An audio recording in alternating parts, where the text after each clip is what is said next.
The western American city of San Francisco, California, suffered a huge earthquake on April 18, 1906. More than 3,000 people are known to have died. The true number of dead will never be known. 250,000 people lost their homes. Just a few hours after the terrible earthquake, a magazine named Collier's sent a telegraph message to the famous American writer Jack London. They asked Mr. London to go to San Francisco and report about what he saw.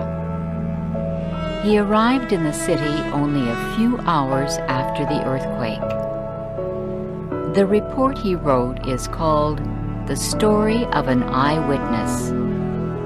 Here is Doug Johnson with the story.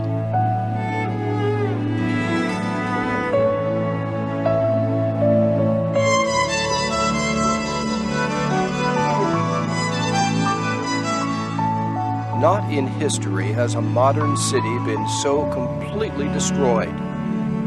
San Francisco is gone. Nothing remains of it but memories and a few homes that were near the edge of the city. Its industrial area is gone. Its business area is gone. Its social and living areas are gone. The factories, great stores and newspaper buildings, hotels, and the huge homes of the very rich are all gone. Within minutes of the earthquake, the fires began. Within an hour, a huge tower of smoke caused by the fires could be seen 100 miles away.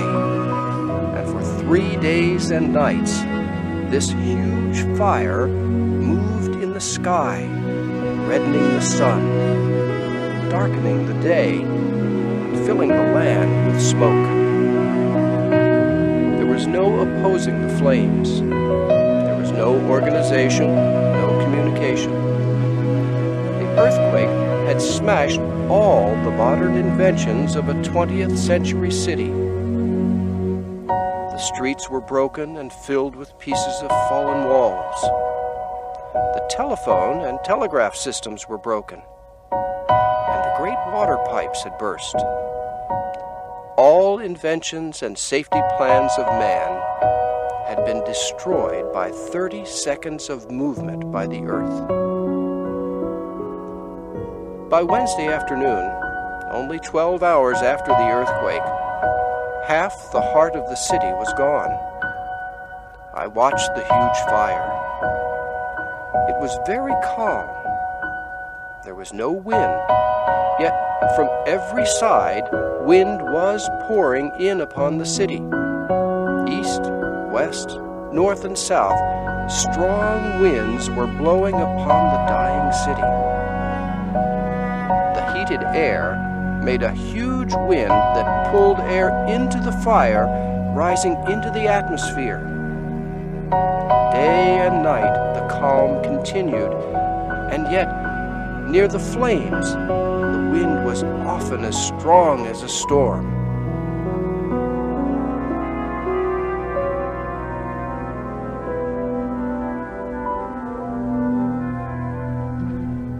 There was no water to fight the fire. Firefighters decided to use explosives to destroy buildings in its path. They hoped this would create a block to slow or stop the fire.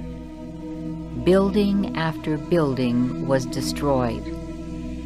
And still the great fires continued. Jack London told how people tried to save some of their possessions from the fire.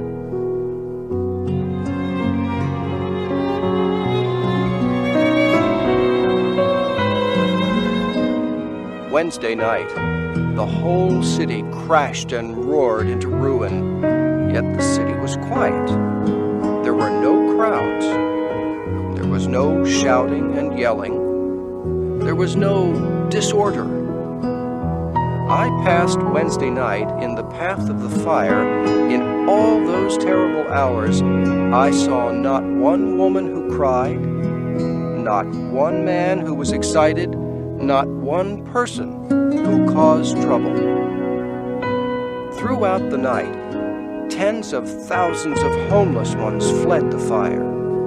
Some were wrapped in blankets. Others carried bedding and dear household treasures. Many of the poor left their homes with everything they could carry. Many of their loads were extremely heavy.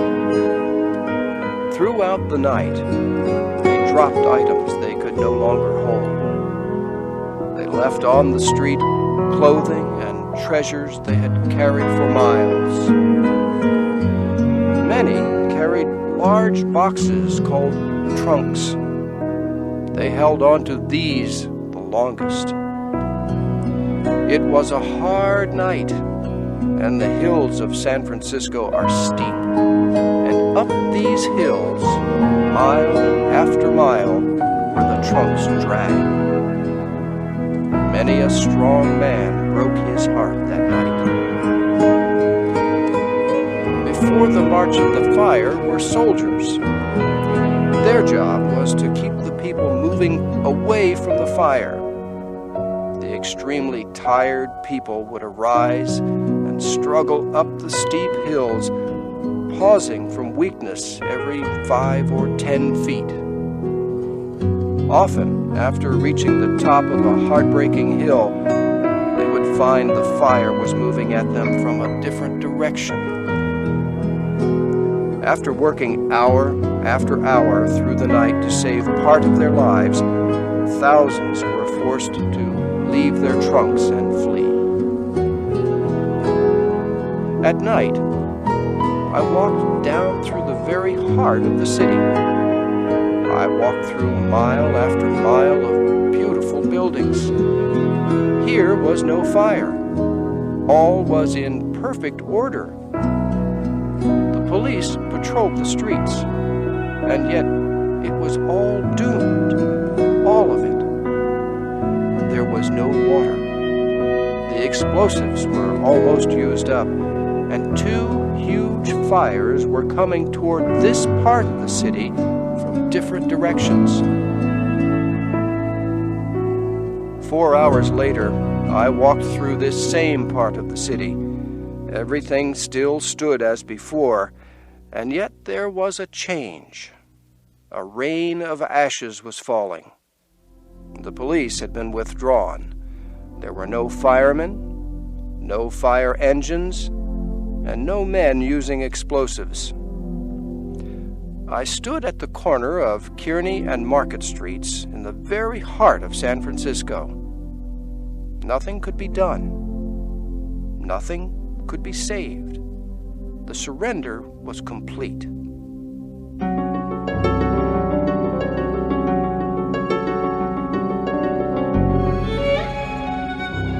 It was impossible to guess where the fire would move next. In the early evening, I passed through Union Square. It was packed with refugees. Thousands of them had gone to bed on the grass. Government tents had been set up. Food was being cooked, and the refugees were lining up for free meals. Late that night, I passed Union Square again. 3 sides of the square were in flames. The square with mountains of trunks was deserted. The troops, refugees, and all had retreated. The next morning, I sat in front of a home on San Francisco's famous Nob Hill.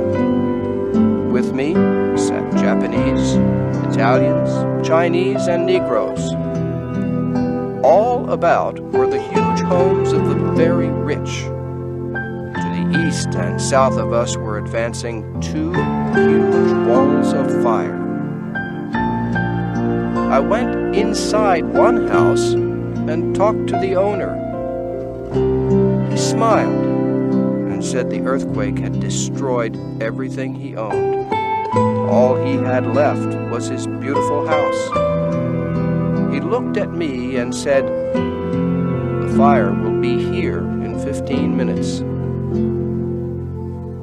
Outside the house, the troops were falling back and forcing the refugees ahead of them. From every side came the roaring flames, the crashing of walls, and the sound of explosives. Day was trying to dawn through the heavy smoke. A sickly light was creeping over the face of things. When the sun broke through the smoke, it was blood red and small. The smoke changed color from red to rose to purple. I walked past the broken dome of the City Hall building.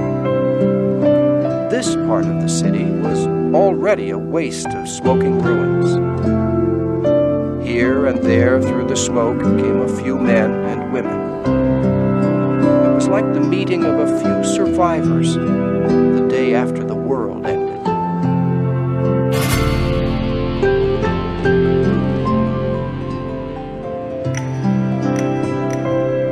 The huge fires continued to burn on.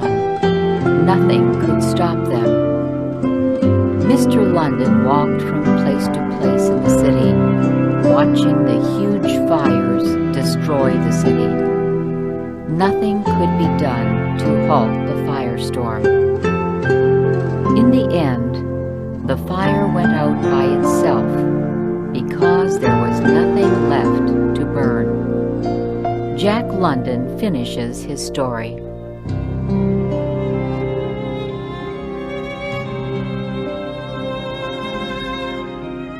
All day Thursday and all Thursday night, all day Friday and Friday night, the flames raged on. Friday night saw the huge fires finally conquered, but not before the fires had swept 3/4 of a mile of docks and storehouses on the waterfront. San Francisco at the present time is like the center of a volcano. Around this volcano are tens of thousands of refugees. All the surrounding cities and towns are jammed with the homeless ones. The refugees were carried free by the railroads to any place they wish to go. It is said that more than 100,000 people have left the peninsula on which San Francisco stood. The government has control of the situation, and thanks to the immediate relief given by the whole United States, there is no lack of food. The bankers and businessmen have already begun making the necessary plans to rebuild this once beautiful city of San Francisco.